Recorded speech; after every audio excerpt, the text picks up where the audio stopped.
A chuva caía sobre o Vale da Névoa, um pequeno vilarejo cercado por colinas escuras e florestas altas. As poças refletiam as luzes das casas, criando pontos brilhantes no chão molhado, como pequenas estrelas caídas do céu. Era uma noite fria, silenciosa, quase mágica. O vento carregava o cheiro da madeira molhada, e o som constante da chuva fazia cada pensamento desacelerar. Anara caminhava pela estrada de pedras, segurando seu casaco com força contra o peito. Ela havia acabado de se mudar para o vale. Tinha deixado para trás a vida agitada da cidade, buscando tranquilidade depois de meses difíceis. No entanto, ao colocar os pés naquela nova terra úmida e nebulosa, sentiu como se estivesse entrando em outro mundo.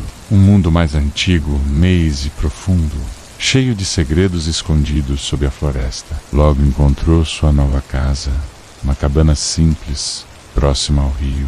O lugar era bonito, embora misterioso. Sua vizinha, uma senhora idosa chamada Helena, a recepcionou com olhar atento e voz calma. Helena lhe falou sobre a rotina do vale, sobre o comércio, sobre as pessoas amigáveis. Mas antes de se despedir, fez uma advertência enigmática. Pediu que Anara evitasse andar pela floresta após o anoitecer. Disse que algo antigo vivia ali. Não explicou o que, apenas falou com uma seriedade que fez Anara engolir em seco. Naquela noite, sentada perto da janela, Anara observava a chuva cair sem pressa. O som das gotas batendo no vidro parecia alguém batendo suavemente à porta. A lua cheia surgia atrás das nuvens escuras, iluminando a floresta.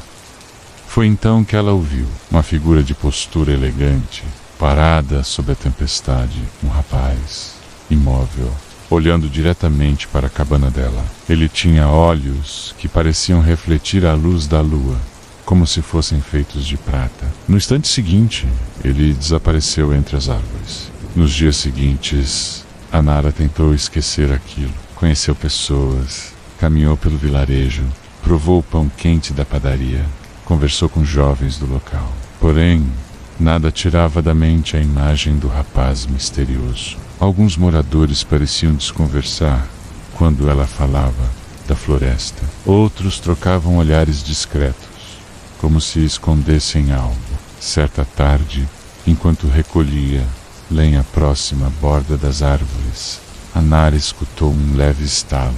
O vento cessou. A chuva parou. Foi como se o vale respirasse fundo e se calasse. Quando ela se virou, o rapaz estava ali, parado a alguns passos de distância. Seu rosto era pálido. Seus cabelos escuros desticavam-se contra a neblina.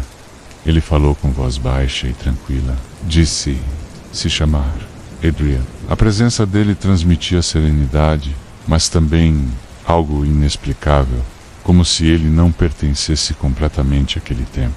Sem perceber, Anara sorria enquanto ele falava. Seus olhos prateados não pareciam ameaçadores, apenas tristes, profundamente tristes, como olhos de alguém que guarda memórias antigas demais. Adrian começou a aparecer com frequência. Nunca se aproximava quando havia outras pessoas por perto.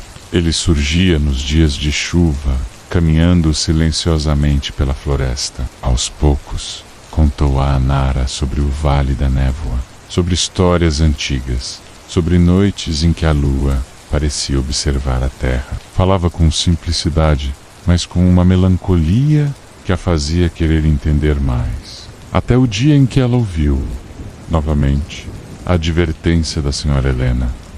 Em sua voz havia urgência. A idosa pediu que Anara não se aproximasse de Adrian. Disse que ele carregava um destino obscuro, que não era humano como os outros, que a floresta o mantinha ali por uma razão. Mas não explicou qual. Numa noite de tempestade forte, Anara saiu em direção à floresta, movida pela inquietação, pela curiosidade e talvez por algo mais profundo e inexplicável. As árvores pareciam sussurrar.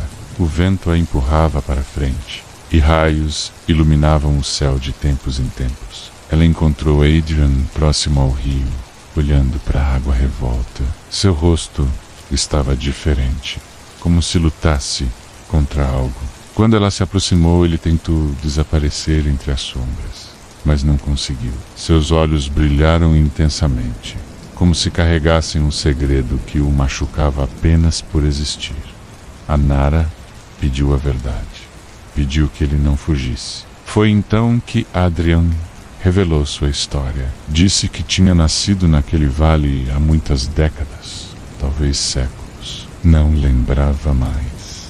Ele não envelhecia, não adoecia. Sua vida tinha sido amaldiçoada pela própria lua, segundo as lendas. Uma maldição presa à floresta, ao rio, à tempestade. Ele era condenado a viver ali, sem pertencer ao mundo dos vivos, nem ao descanso dos mortos. E quem o amasse poderia compartilhar do mesmo destino. Silêncio. Só o som da chuva, caindo com força sobre as folhas. O medo escorreu pela coluna de Anara, mas não foi maior do que a compaixão. Ela se aproximou, tocou sua mão fria.